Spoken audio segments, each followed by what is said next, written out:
हौसलों की तरकस में कोशिशों का वो तीर जिंदा रखना। हौसलों की तरकस में कोशिशों का वो तीर जिंदा रखना।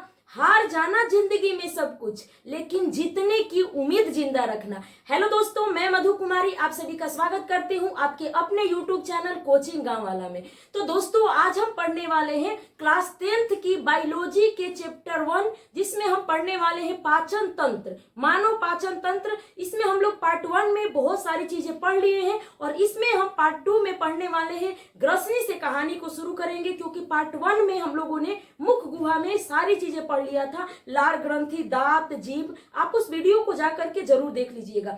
इस वीडियो में हम लोग आगे की कहानी जानते हैं। तो चलिए क्लास को स्टार्ट करते हैं। अगर क्लास पसंद आए तो चैनल को सब्सक्राइब करके मुझे सपोर्ट जरूर कीजिएगा और लाइक शेयर सब्सक्राइब कर लीजिएगा। दोस्तों देखिए, कहानी शुरू होती है मानव पाचन तंत्र की। तो मानव पाचन तंत्र का जो आहार नाल है, वो सारी बातें, आहार नाल क्या होते हैं, पाचन क्या होता है, हम लोगों ने पार्ट 1 में पढ़ लिया है। इसमें हम आगे की कहानी स्टार्ट करते हैं। तो देखिए, भोजन की शुरुआत जो होती है, मानव में पाचन तंत्र की पाचन की 5 चरण होते हैं। सबसे पहले तो अंतःग्रहण करता है, फिर वो पाचन करता है, फिर वो अवशोषण करता है, फिर वो श्वांगीकरण करता है, फिर वो निष्कासन करता है। ये 5 चरण में मनुष्य जो है वो पाचन पूरा करता है। तो देखिए, वो अंतःग्रहण करता है जिस अंग से, उसे मुख गुहा कहते हैं। यानी कि मनुष्य जिस अंग से भोजन को अंतःग्रहण करता है, खाता है, लेता है शरीर के अंदर, उसको हम लोग मुख गुहा कहते हैं। और मुख गुहा से ही आहार नाल शुरू हो जाती है,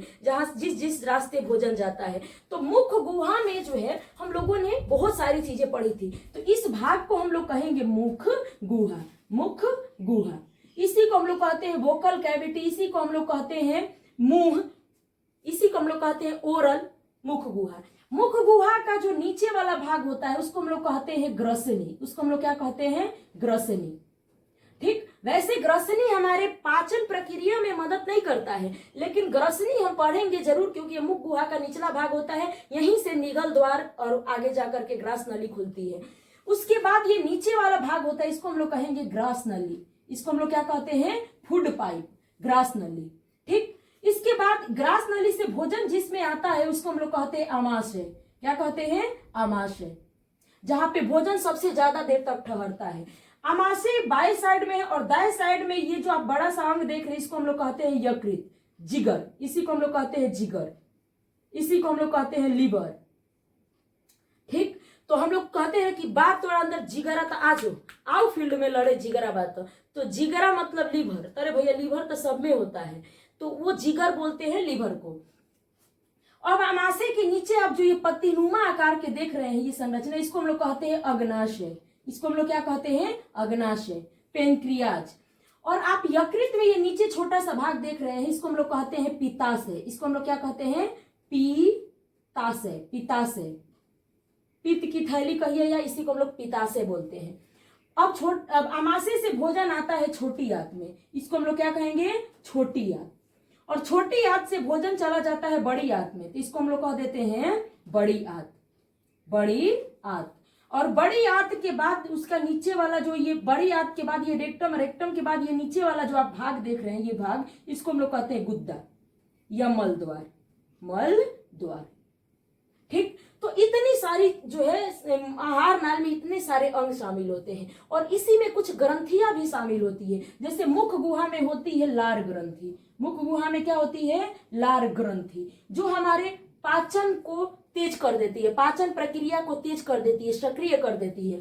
ग्रसनी में कोई एंजाइम नहीं होता है, ग्रास नली में भी कोई लार ग्रंथि नहीं होती है। आमाशय में लार ग्रंथि होती है, जिसको हम लोग कहते हैं जठर ग्रंथि। इसमें जो पाई जाती है ग्रंथि, उसको हम लोग क्या कहते हैं? जठर ग्रंथि। ठीक, और अग्नाशय में भी पाई जाती है ग्रंथियां, जिसको हम लोग कहते हैं अग्नाशय ग्रंथि। इसमें बहुत सारी जो है, इसमें से बहुत सारे एंजाइम्स निकलते हैं। अग्नाशय खुद में ही एक ग्रंथि है, अग्नाशय खुद में अपने आप में ये एक ग्रंथि है। ठीक, और यकृत भी अपने आप में एक ग्रंथि है, ये भी हमारे पाचन प्रक्रिया को तेज करता है, ये भी एक ग्रंथि है, क्योंकि इसमें से एंजाइम्स निकलते हैं। पित्ताशय में कोई जो है ग्रंथि नहीं होती है। उसके बाद छोटी आंत में ग्रंथि पाई जाती है आंत्र ग्रंथि, आंत्र ग्रंथि। इसमें से भी बहुत सारे एंजाइम्स निकलते हैं जो हमारे पाचन प्रक्रिया को तीव्र बना देते हैं। बड़ी आंत में कोई ग्रंथि नहीं होती है और गुद्दा में भी कोई ग्रंथि नहीं होती है। यानी कि हमें पाचन प्रक्रिया के दरमियान मुख गुहा पढ़ेंगे, मुख गुहा में लार ग्रंथि भी जानेंगे, ग्रसनी पढ़ेंगे, ग्रास नली पढ़ेंगे, अमाशय पढ़ेंगे और अमाशय में जठर ग्रंथि भी जानेंगे, अग्नाशय पढ़ेंगे। अग्नाशय खुद में एक ग्रंथि है तो इसके बारे में बेहतर तरीके से जानेंगे। उसके बाद यकृत के बारे में जानेंगे। तो यकृत जिसको हम लोग जिगर बोलते हैं, ये भी अपने आप में ग्रंथि है, हमारे शरीर की सबसे बड़ी ग्रंथि है ये यकृत।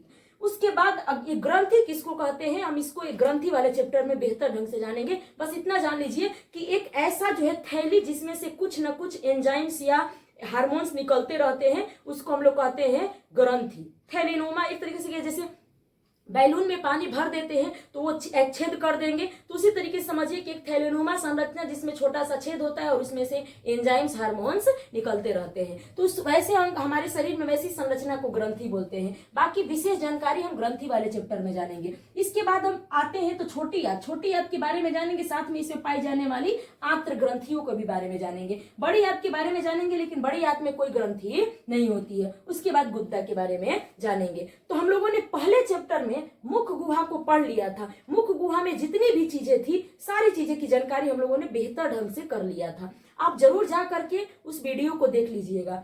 अब हम पढ़ने वाले हैं ग्रसनी। तो ग्रसनी के बारे में अगर हम जानते हैं, ग्रसनी के बारे में, तो ग्रसनी क्या है आप बेहतर ढंग से समझिएगा। तो देखिए, ग्रसनी जो है वो हमारे मुख गुहा का निचला भाग होता है। मुख गुहा का निचला भाग जो होता है उसे हम ग्रसनी बोलते हैं। ठीक, तो पहला पॉइंट हम लिखेंगे कि मुख गुहा का निचला भाग होता है। ये मुख गुहा का निचला भाग होता है। निचला भाग, निचला भाग कहिए या पिछला भाग कहिए, पिछला भाग होता है ये मुख गुहा का निचला या पिछला भाग।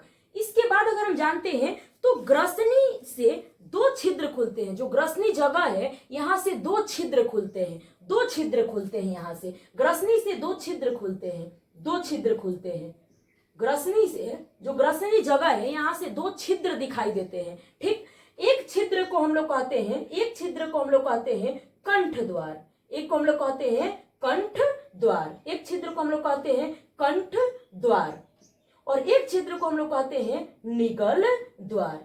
एक छिद्र को हम लोग क्या कहते हैं, निगल द्वार। देखिए ये ग्रसनी है और ग्रसनी, ये जगह ग्रसनी है और ग्रसनी से दो छिद्र निकलते हैं, एक ये वाला छिद्र और एक ये वाला छिद्र। इस छिद्र को हम लोग कह देते हैं निगल द्वार और इस छिद्र को हम लोग कह देते हैं कंठ द्वार। बात समझ पाए? तो दो छिद्र यहाँ से निकलते हैं, कंठ द्वार, निगल द्वार। इसको ग्लोटिस बोलते हैं, इसको ग्लोट बोलते हैं। इंग्लिश में ग्लोटिस, इसको ग्लोट बोलते हैं। कंठ द्वार, निगल द्वार। आगे चल करके ये छिद्र जो है, कंठ द्वार जो है, वो आगे की तरफ एक लंबी सी पाइप में खुल जाता है। जब कंठ द्वार से जाकर के झांकिएगा तो एक सीधा पाइप दिखाई देगा। उस पाइपवा को हम लोग कहते हैं श्वास नली। उसको हम लोग क्या कहते हैं, श्वास नली। यानी कि कंठ द्वार जाकर के श्वास नली में खुल जाता है और निगल द्वार जो है वो ग्रास नली में खुल जाता है। निगल द्वार किस में खुलता है, ग्रास नली में। यानी कि ये वाला छेदवा जो है, इस छेदवा को आगे बढ़िएगा तो इस छेदवा से ग्रास नली में खुलता है और ये छेदवा आगे एक पाइप होता है जिसको श्वास नली बोलते हैं, जहां से पे हवा जाती है तो उस श्वास नली में कंठ द्वार खुलता है और निगल द्वार जो है ग्रास नली में खुलता है। तो यानी कि ग्रसनी वह जगह होता है, वह भाग होता है जहां से ग्रास नली और श्वास नली दोनों अलग अलग होते हैं। ग्रसनी वह जगह होता है जहां से श्वास नली और ग्रास नली दोनों अलग अलग हो जाते हैं। बात समझ पाए आप? तो ग्रसनी के बारे में ये बातें याद रखिएगा। यहाँ पे कोई पाचन वाचन कुछ भी नहीं होता है। यह एक बस वह रास्ता होता है जहां से डिसाइड होता है कि सांस को श्वास नली में जाना है और भोजन को ग्रास नली में जाना है। बात समझ पाए आप? हाँ, तो ये दो छिद्र यहाँ से खुल जाते हैं ग्रसनी से। बात समझ पाए? आप आगे चलते हैं तो ग्रसनी कंठ द्वार का जो श्वास नली होता है, कंठ द्वारवा पर एक छोटा सा ना, कंठ द्वार के थोड़ा सा नीचे आइएगा तो वहां पे एक मांस की एक ढक्कन जैसी संरचना होती है। मांस की एक ढक्कन जैसी संरचना होती है, उसको हम लोग कहते हैं एपीग्लोटिस। इसको हम लोग क्या कहते हैं जी, एपीग्लोटिस। एपीग्लोटिस, एपीग्लोटिस जो मांस की बनी एक छोटी सी संरचना होती है जो श्वास नली के ऊपरी भाग पर एक मतलब कंठ द्वार के पास में इसे ढक्कन की तरह लटकी रहती है। और ये काम क्या करती है जी, देखिए एपीग्लोटिस, कंठ द्वार को ग्लोटिस बोलते हैं, ठीक, और ये कंठ द्वार को ढकती है, इसीलिए इसको बोल देते हैं एपिग्लॉटिस। एपिग्लॉटिस कंठ द्वार को ढकती है। कंठ द्वार को क्या करती है? ढकती है। तो जरूरत क्यों पड़ता है ढकने के लिए? तो जब हम भोजन को निगलते हैं, भोजन को जब हम निगलते हैं तो भोजन गलती से श्वास नली में ना चला जाए, इसीलिए श्वास नली को ढक लेता है एपिग्लॉटिस। ग्लॉटिस को ढकता है, कंठ द्वार को ढकता है, ग्लॉटिस को ढकता है, इसीलिए हम एपिग्लॉटिस इसको बोलते हैं। तो ये कंठ द्वार को क्या कर देता है? ढक देता है। मांस की बनी एक संरचना होती है कंठ द्वार के ऊपर, और जैसे ही हम भोजन को निगलते हैं यह कंठ द्वार को ढक लेती है, जिससे भोजन श्वास नली में नहीं जाता है। और भोजन का रास्ता ये कहीं अब दिखाई देता है तो वो भोजन धीरे से किस में उतर जाता है? ग्रास नली में। बात समझ पाए आप? तो एपिग्लॉटिस का बहुत ही इंपॉर्टेंट काम होता है कि यह श्वास नली को ढक लेता है, जिसकी वजह से अब भोजन जो है वो ग्रास नली में चला जाता है। अगर आप भोजन को खाना खा रहे हैं और उछल उछल के कूद कूद के खाना खा रहे हैं या किसी दूसरे के याद में खाना खा रहे हैं तो एपिग्लॉटिस कंफ्यूज हो जाता है। अब किसी खाना खा रहे हैं आप और किसी दूसरे को सोच रहे हैं, ओ हो फलाना हमारा से बात ना कर रही है, तो दूसरी चीजों को आप जब सोच रहे हैं तो उस समय पर आपकी एपिग्लॉटिस को सही सिग्नल नहीं मिल पाता है कि ढकना किसको है भैया। ये ग्रास नली और श्वास नली की इसी बिंदु पर ये है और इसका ढकना होता है, इसका काम होता है श्वास नली को ढकना। अब जब इसको सही से सिग्नल नहीं मिल पाता है तो ढकने को श्वास नली को तो ढक लेती है ग्रास नली को, बस भोजन चला जाता है श्वास नली में। फिर आपको अचानक से आता है छीन, तो एकदम सरक जाता है, क्योंकि श्वास नली में जब भोजन जाता है तो भैया श्वास नली में थोड़े ना भोजन जाने का रास्ता श्वास नली थोड़े ना, श्वास नली तो केवल हवा के लिए है। जैसे ही श्वास नली में भोजन जाता है श्वास नली को पता चलता है कि कोनो बड़का बड़का कौड़ आ गया है रे भैया, ये तो हवा ना है, है तो का, और ये भोजन है, गलती हो गया, एपिग्लॉटिस बहुत बड़ा मिस्टेक कर दिया, ये तो भोजन को श्वास नली में भेज दिया। अब तुरंत उधर से फेफड़ा फोर्स करता है, भाई इसको बाहर निकाल, हम जब हुआ जाएंगे, इसको बाहर निकाल, तो तुरंत हम एकदम छींक आता है और नाक मुंह में सब फेंक देते हैं बहरी एकदम से। तो इसीलिए खाना खाते समय हमें पूरे एकाग्रता से खाना खाना चाहिए और उछल कूद करके खाना नहीं खाना चाहिए, नहीं तो हमारे एपिग्लॉटिस जो हुआ जाएगा और ढकने को श्वास नली को तो ढक देगा ग्रास नली को और भोजन चला जाएगा श्वास नली में। फिर आपको जोर से आएगा एकदम छींक और पूरी तरीके से एकदम आप नाक और मुंह में फेंक दीजिएगा सारा चीज, क्योंकि हमारी श्वास नली भोजन को थोड़ी ना एक्सेप्ट करेगी, वो तो एक्सेप्ट करेगी हवा को, तो ग्रास नली ने एक्सेप्ट करेगी भोजन को। तो याद रखिएगा कि एपिग्लॉटिस हमारे लिए ही बहुत ही इंपॉर्टेंट हो जाता है। तो हमें ग्रसनी में इतनी ही चीजें जाननी है। इस श्वास नली को हम श्वसन वाले चैप्टर में जानेंगे और ग्रास नली को हम इस चैप्टर में बारीकी से जानेंगे। बात समझ पाए आप? तो अगला अब हमारा टॉपिक हो जाएगा ग्रास नली। ठीक, चलिए तो अब हम ग्रास नली के बारे में जानते हैं। ठीक, अब हम जानते हैं ग्रास नली के बारे में, ग्रास नली के बारे में, ग्रास नली के बारे में, इसी को हम लोग फूड पाइप भी बोलते हैं। ठीक, तो देखिए ग्रास नली की अगर हम बात करें, ग्रास नली की, तो इसमें हमें क्या जानना है कि यह एक बस पतली पाइप होती है 25 सेंटीमीटर की। देखिए हमारे ग्रसनी मुख गुहा की निचले भाग ग्रसनी से लेकर के हमारे अमाशय तक लगी एक पतली पाइप होती है जिस 25 सेंटीमीटर लंबी होती है, यानी कि यह 25 सेंटीमीटर लंबी, लगभग 25 सेंटीमीटर लंबी एक पाइप होती है, इसी को हम लोग फूड पाइप बोलते हैं। तो हमारे ग्रसनी से लेकर के हमारे अमाशय तक भोजन को एक दूसरे से मतलब पहुंचाने के लिए ग्रसनी से लेकर के अमाशय तक एक पाइप जुड़ी रहती है, इसी को हम लोग कहते हैं ग्रास नली। ठीक, जो 25 सेंटीमीटर लंबी होती है।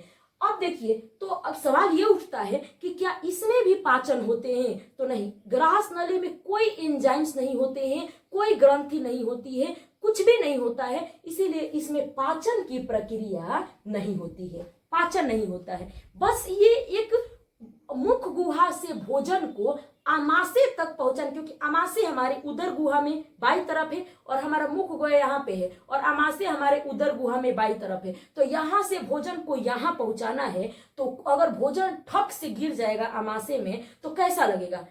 चोट लग जाएगी। इसीलिए आराम आराम से भोजन को अमाशय में पहुंचाने के लिए एक पाइप जोड़ दिया गया है। अब जैसे मान लीजिए कि छत पे आप कोई सामान ले, छत पे आप खड़े हैं, बात समझ पाए। और नीचे आपको कोई सामान पहुंचाना है तो छतवे पर से नीचे ठाक से फेंक दीजिएगा तो धक से जाएगा, जमीन पे गिर जाएगा वो वस्तु। हम क्या करते हैं, उसको आराम आराम से पहुंचाने के लिए छत पर से एक सीढ़ी लगा देते हैं नीचे तक और आराम आराम से उस वस्तु को हम नीचे पहुंचा देते हैं। ठीक वैसे ही भोजन को मुख गुहा से आमाशय तक पहुंचाने की एक सीढ़ी का काम करता है ये ग्रास नली। इसमें पाचन नहीं होता है, बात समझ पाए आप। हाँ, तो इसमें पाचन नहीं होता है, बल्कि मुख गुहा से जो सना हुआ, लार से सना हुआ जो भोजन होता है, जो बोलस होते हैं, वो भोजन जो है वो भोजन धीरे धीरे धीरे धीरे ग्रास नली से होते हुए आमाशय में उतरता है। यानी कि भोजन जो है, इसमें भोजन क्रमाकुच तेजी से, ऐसा नहीं कि खस से सर से सरक के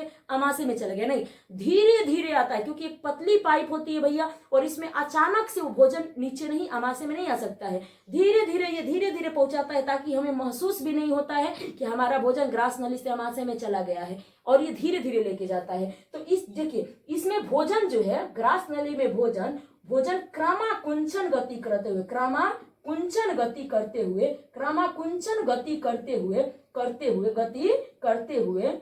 हुए आमाशय में जाते हैं, आमाशय में पहुंचते हैं।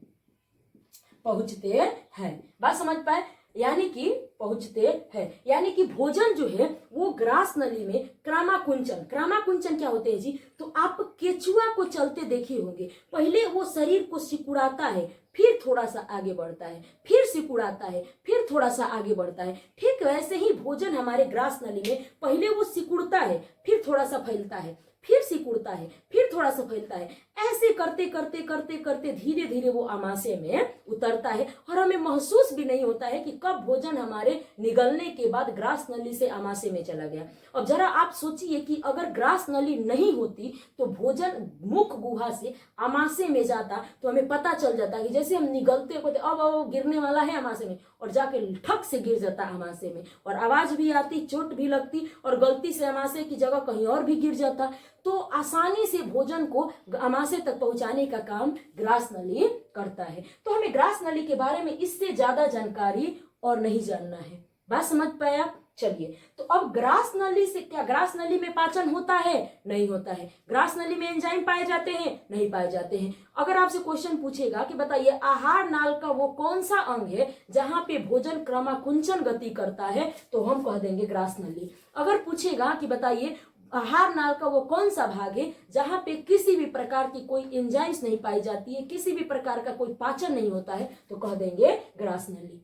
बात समझ पाए आप। हाँ, अब हम ग्रास नली से भोजन को कहां उतार दिए, ग्रास नली से धीरे धीरे भोजन क्रमाकुंचन गति करते हुए कहां आ गया, आमाशय में। कहां आ गया, आमाशय में। तो अब हम अगला टॉपिक हमारा रहेगा आमाशय, क्योंकि ग्रसनी में तो कोई पाचन ही नहीं होता है, कोई एंजाइम से नहीं होते, कोई ग्रंथि ही नहीं होती है, तो अब इसमें ज्यादा कुछ जानना नहीं है। तो अगला टॉपिक हेडिंग डालिएगा आमाशय। क्या हेडिंग डालिएगा, आमाशय। ठीक, तो देखिए, हम आमाशय के बारे में बात करें तो हमारे लिए बहुत ही जरूरी है, क्योंकि इसी को हम लोग कहते हैं पेट। इसी आमाशय को ही हम लोग क्या कहते हैं, पेट। तो मम्मी नहीं कहती है पेट भर खा ले, मतलब अपन आमाशय की अच्छा से भर ले।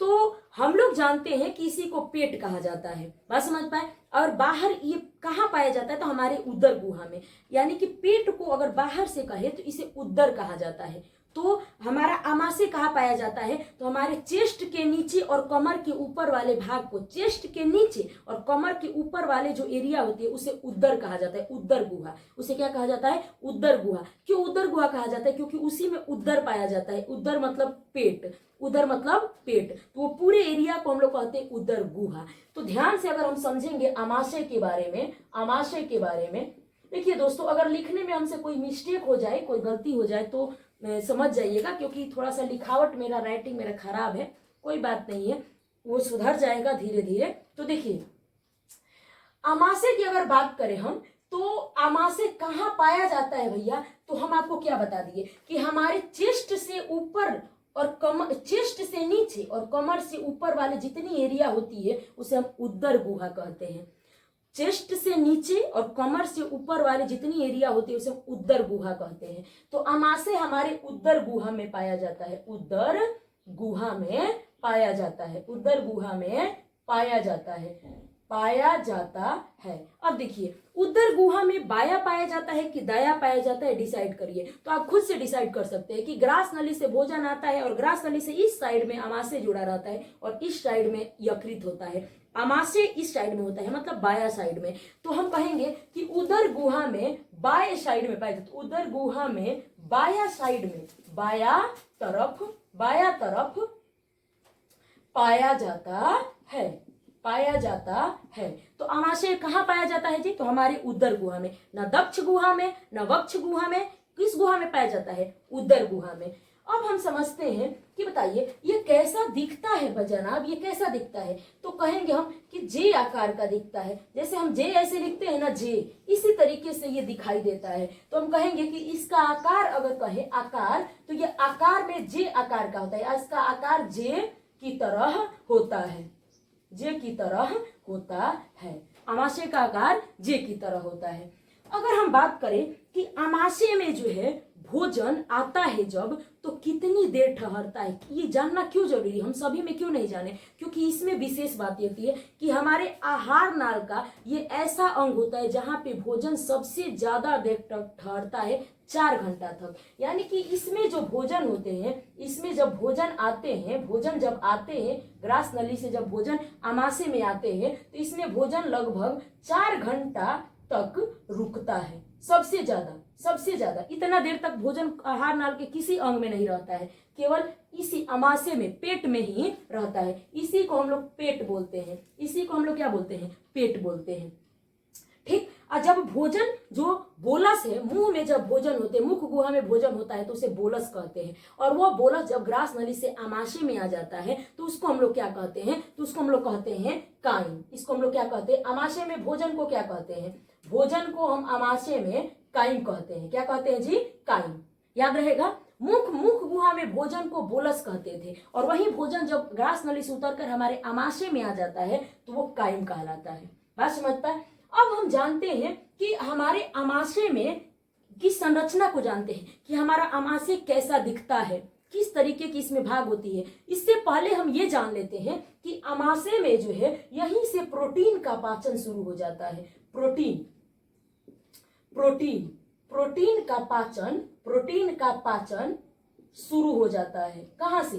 पेट से। मुख गुहा में कार्बोहाइड्रेट का पाचन शुरू हुआ था, जहां पे स्टार्च को जो है, मंड को, स्टार्च को, जो हमारा लार का जो टाइलिन एंजाइम था, वो स्टार्च को माल्टोज में बदल दिया था। वहां पे कार्बोहाइड्रेट का पाचन हो रहा था, शुरू हुआ था। प्रोटीन का पाचन वहां नहीं हुआ था।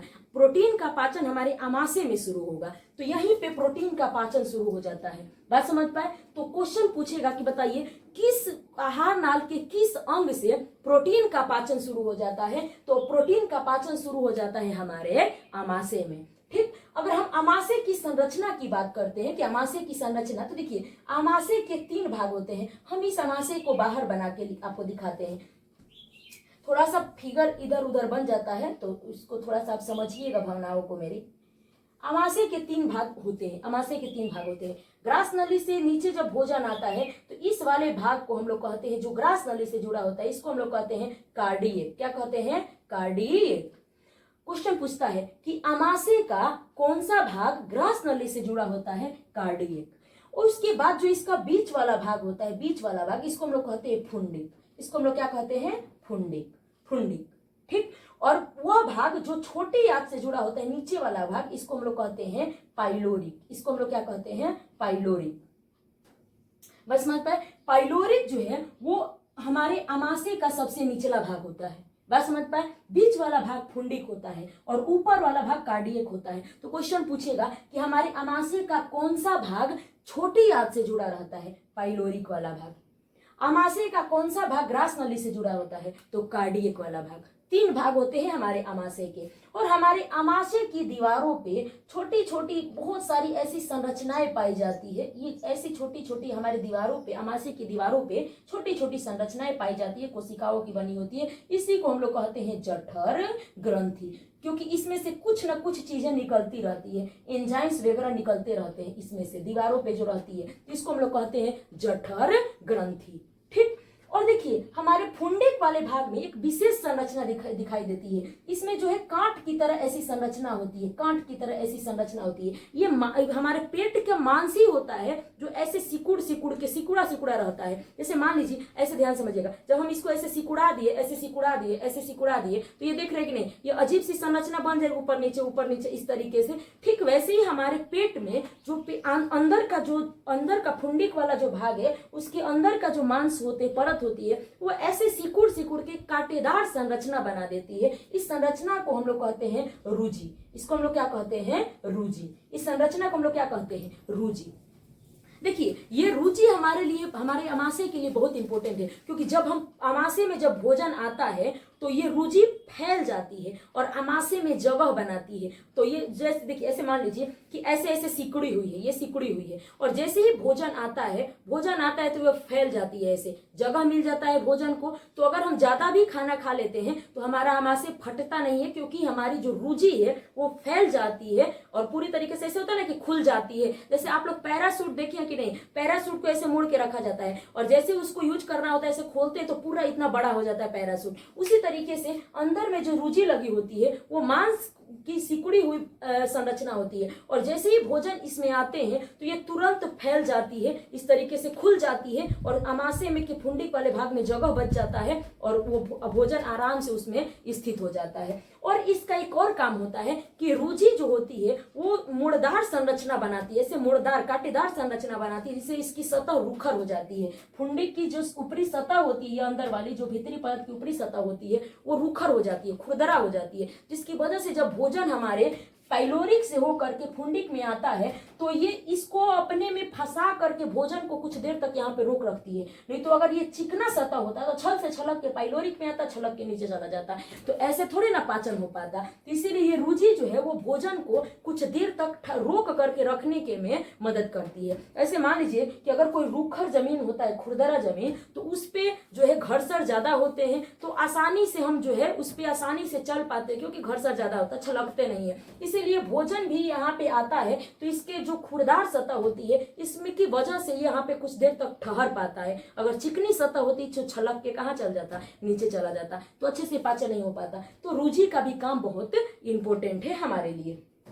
तो ये हमारे अमाशय की संरचना थी, बात समझ पाए। अब हम इसमें बहुत सारी ऐसी चीजें हैं जिसके जानेंगे। सबसे पहले तो हम ये जानेंगे कि जठर ग्रंथि, क्योंकि अमाशय में होता क्या है जी, तो अमाशय में पाचन होते हैं, क्योंकि भोजन यहाँ 4 घंटा ठहरता है, तो भोजन का जो पचने का काम होता है वो अमाशय में शुरू हो जाता है अच्छे तरीके से। तो ये पचाने के लिए इसमें क्या क्या चीजें होती है, कैसे इसमें पाचन होता है, वो सारा काम जठर ग्रंथि का होता है। सारा काम किसका होता है? जठर ग्रंथि का। ठीक, तो इतना स्क्रीनशॉट ले लीजिए, फिर हम हेडिंग डालेंगे जठर ग्रंथि। ठीक, तो देखिए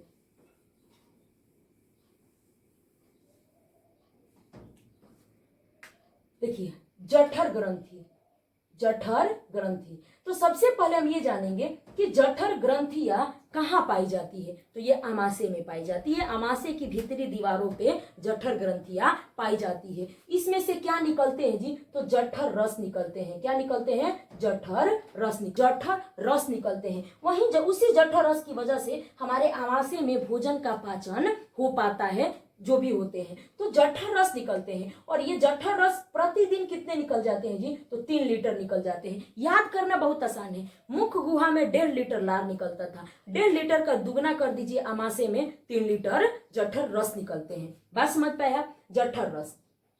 अब देखिए, इस जठर रस को निकालने के लिए जठर ग्रंथियां में 3 प्रकार की कोशिका होती है। जठर रस में देखिए, जठर ग्रंथियों में 3 प्रकार की कोशिका होती है, और इन तीनों प्रकार की कोशिकाओं में से 3 प्रकार के एंजाइम्स निकलते हैं, और इन तीनों एंजाइम्स को मिला करके जठर रस कहा जाता है। तो जठर ग्रंथियों में 3 प्रकार के एंजाइम्स होते हैं। कितने प्रकार के एंजाइम्स होते हैं जी, तो जठर ग्रंथियों में 3 प्रकार के एंजाइम्स होते हैं। 3 प्रकार की कोशिका होती है, और तीनों कोशिकाओं में से 3 प्रकार के एंजाइम्स निकलते हैं। तो जठर ग्रंथि में से पहली कोशिका का नाम होता है, जिसको हम लोग कहते हैं अमलजन कोशिका। अमलजन कोशिका। ठीक, उसके बाद दूसरी कोशिका को हम लोग कहते हैं श्लेष्मा कोशिका। ठीक, और तीसरी जो कोशिका होती है इसको हम लोग कहते हैं मुख्य कोशिका। तीसरी कोशिका को हम लोग क्या कहते हैं? मुख्य कोशिका। इसी को हम लोग कहते हैं जाइमोजी। इसी को हम लोग क्या कहते हैं? जाइमोजिन कोशिका। जाइमोजिन कोशिका, जाइमोजिन कोशिका, जाइमोजिन कोशिका। तो हम ये क्या देखा अभी कि जठर ग्रंथियों में 3 प्रकार की कोशिका होती है। जठर ग्रंथि में 3 प्रकार की कोशिका होती है और इन तीनों कोशिकाओं में से 3 प्रकार के एंजाइम्स निकलते हैं और इन तीनों एंजाइम्स को मिला करके ही जठर रस कहा जाता है, जो प्रतिदिन 3 लीटर निकलते हैं। तो देखिए, अम्लजन कोशिका में से निकलता है हाइड्रोक्लोरिक अम्ल, HCl, हाइड्रोक्लोरिक अम्ल। ठीक, श्लेष्मा कोशिका में से निकलते हैं म्यूकस। क्या निकलते हैं? म्यूकस, एक चिपचिपा पदार्थ होता है म्यूकस। और मुख्य कोशिका जाइमोजिन कोशिका में से निकलते हैं बहुत विशेष प्रकार के एंजाइम्स निकलते हैं। 2 प्रकार के इसमें से एंजाइम्स निकलते हैं। ठीक, उस एंजाइम्स का क्या नाम होता है जी? जो अक्रिय होते हैं, वो क्रिया नहीं करते हैं, उसको सक्रिय बनाता है हाइड्रोक्लोरिक अम्ल, तब वो काम करना शुरू करते हैं। ठीक, तो इसको हम लोग कहते हैं पेप्सी। देखिए, इसको हम लोग कहते हैं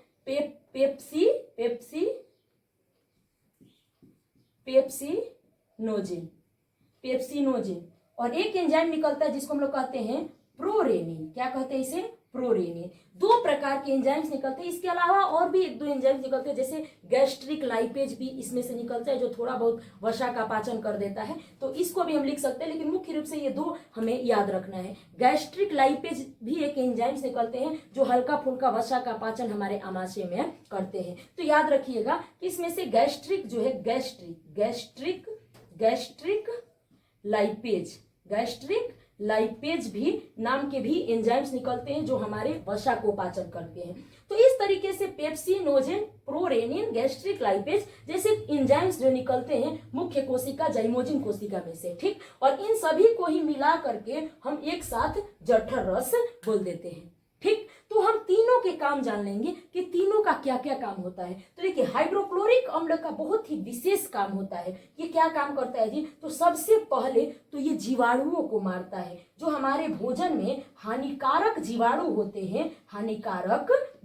होते हैं, उस जीवाणुओं को ये खत्म कर देता है, मार देता है। जैसे हम जब भोजन को खाते हैं तो हमने पढ़ा था कि हमारे मुख गुहा में जो लार ग्रंथि होती है, उसमें से भी लाइसोजाइम नामक जो एंजाइम्स निकलते हैं, वो भी जीवाणुओं को मार देता है। लेकिन जो ढिठावर जीवाणु हो जाता है, भोजपुरिया में हमने को बदमाश कही, जब बदमाश एकदम ढीठ, थेथर, हेहर, हाँ, जितना शब्द है भोजपुरिया में तो बहुते शब्द यूज किया जाता है। 1 नंबर के थेथर हवेकारे, हेहरे हवेकारे, मानत नहीं किस बात। तो ऐसे ही कुछ हेहर थेथर किस्म के जीवाणु होते हैं जो मुख गुहा में लाइसोजाइम से बच के निकल जाते हैं। तो उसका निपटारा तो आ करके आमाशय में हाइड्रोक्लोरिक अम्ल कहते हैं। अच्छा बेटा, ओइजा से बच के तू हेजा आ गईले, तो एजा तू बच जीबे का। तो हाइड्रोक्लोरिक अम्ल हानिकारक जीवाणुओं को यहीं पे खत्म कर देता है। बात समझ पाए? इसके बाद इसका और एक काम क्या होता है कि जो मुख्य कोशिका या जाइमोजिन कोशिका से जो अक्रिय, ये कैसे एंजाइम्स होते हैं जी? अक्रिय होते हैं। अक्रिय मतलब होता है कि किसी से क्रिया नहीं करते, किसी को तोड़ने फोड़ने का काम अभी नहीं करते, क्योंकि ये खुद में अक्रिय होते हैं।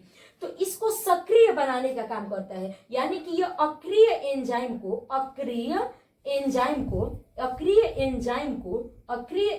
को सक्रिय बना देता है। क्या कर देता है जी? सक्रिय बना देता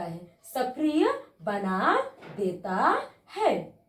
बात समझ पाए? ये अक्रिय एंजाइम को सक्रिय बना देता है। तो जो अक्रिय पेप्सिनोजेन होते हैं, जो पेप्सिनोजेन ये अक्रिय है, ये अक्रिय एंजाइम है, इसको सक्रिय बना देता है और इसी को कह देते हैं, सक्रिय बन जाते हैं जब पेप्सिनोजेन, तो पेप्सिन कहलाने लगते हैं। ठीक, तो ये पेप्सिनोजेन को पेप्सिनोजेन जो अक्रिय पेप्सिनोजेन एंजाइम होता है, इसको सक्रिय बना देता है और पेप्सिन में बदल देता है। उसी तरीके से जो प्रोरेनिन होते हैं, आपको दिखाई शायद नहीं दे रहा होगा, नीचे हम मिटा के ऊपर लिखेंगे, लेकिन मेरी बातों को आप सुनते रहिएगा। प्रोरेनिन जो होते हैं अक्रिय एंजाइम होते हैं, इसको सक्रिय रेनिन में बदल देता है। तो याद रखिएगा कि जो हमारे जाइमोजिन कोशिका में से जो एंजाइम्स निकलते हैं वो पेप्सिनोजेन होते हैं, वो पेप्सिन नहीं होता है, ये पेप्सिनोजेन है, तो जो कि एक अक्रिय एंजाइम होता है और इसको सक्रिय बनाता है हाइड्रोक्लोरिक अम्ल, और सक्रिय बन जाता है तब ये पेप्सिन कहलाने लगता है। उसी तरीके से प्रोरेनिन एक अक्रिय एंजाइम है और सक्रिय हो जाता है तो ये रेनिन कहलाने लगता है। तो हाइड्रोक्लोरिक अम्ल अक्रिय एंजाइम्स को सक्रिय बना देता है। इसके अलावा ये भोजन को पाचन में मदद करता है, मदद ही तो करता है भैया, क्योंकि अगर ये सक्रिय नहीं बनाएगा अक्रिय एंजाइम्स को तो क्या एंजाइम्स कभी भोजन के कणों पे काम कर पाएंगे? नहीं कर पाएंगे। तो इनडायरेक्टली ये हमारे भोजन को पचाने में बहुत ही मदद करता है। इसीलिए हमें कभी जैसे ही हम भोजन हमारे आमाशय में जाता है तो हमारे हमारी जो अम्लजन कोशिका है इसको तुरंत सिग्नल मिल जाता है कि भोजन आ गया है, अब हमें हाइड्रोक्लोरिक अम्ल का स्राव करना शुरू कर देना है और तेजी से हाइड्रोक्लोरिक अम्ल निकलने लगते हैं। और अगर देखिए जैसे ही हम भोजन को, अब मान लीजिए भोजन खाएं और उसी समय गटागट 2-3 गिलास पानी पी लिए तो वो पानी भी हमारे आमाशय में जाता है तो जो निकले हुए हाइड्रोक्लोरिक अम्ल होते हैं उसकी ज्वाला को शांत कर देता है, ठंडा कर देता है। और जब हाइड्रोक्लोरिक अम्ल ठंडा पड़ जाएगा, इसका प्रभाव खत्म हो जाएगा, तो क्या कभी ये अक्रिय एंजाइम को सक्रिय बना पाएगा? और जब एंजाइम ही सक्रिय नहीं हो पाएंगे तो क्या कभी भोजन का पाचन हो पाएगा? नहीं हो पाएगा। क्या कभी प्रोटीन टूट पाएंगे? नहीं टूट पाएंगे। तो इसीलिए खाना खाने के तुरंत बाद ज्यादा पानी नहीं पीना चाहिए। बात समझ पाया? उसके बाद हम जानते हैं म्यूकस के बारे में। तो ये थे हाइड्रोक्लोरिक अम्ल कहाँ से निकलते हैं, क्या काम होता है इसका, ये बात आप लोग नोट करके रखिएगा। ठीक, अब हम जानते हैं म्यूकस की काम। म्यूकस जो श्लेष्मा कोशिका से म्यूकस निकलते हैं ये क्या काम करते हैं जी? तो देखिए ये भोजन को सबसे पहले तो चिपचिपा बना देते हैं, लरा लरा। बस समझ पाया? क्योंकि एक चिपचिपा पदार्थ है। साथ ही ये हमारे हाइड्रोक्लोरिक अम्ल से हमारे आमाशय की दीवारों